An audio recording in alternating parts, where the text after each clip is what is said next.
Bonjour à toutes et à tous, voici l'analyse du SP500 et de l'euro-dollar pour le mardi 28 avril.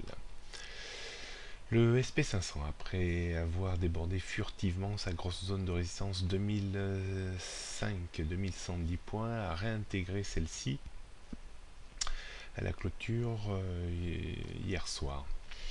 On ne peut pas écarter, comme je le précisais hier, l'idée d'un bull trap, un piège à acheteurs, avant de voir l'indice réintégrer son ancienne zone d'évolution entre 2030 et 2110 points.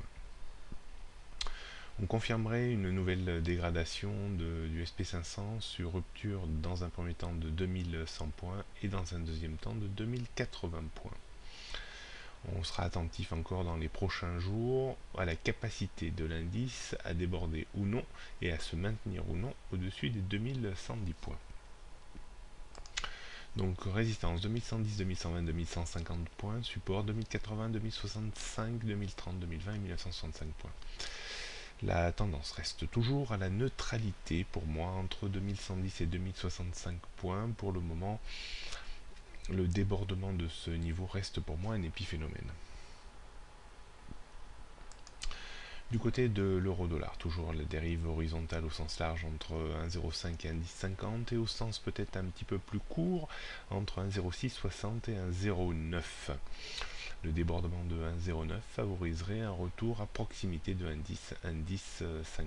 Mais je pense qu'il y a une forte probabilité que l'on évolue encore pendant quelques semaines dans la bande de trading range au sens large entre 1,05 et 1,1050. Donc d'un point de vue stratégique, plutôt se mettre vendeur à découvert au plus près des indices pour viser à minima 1,08 et plutôt se mettre à l'achat à proximité des 1,05.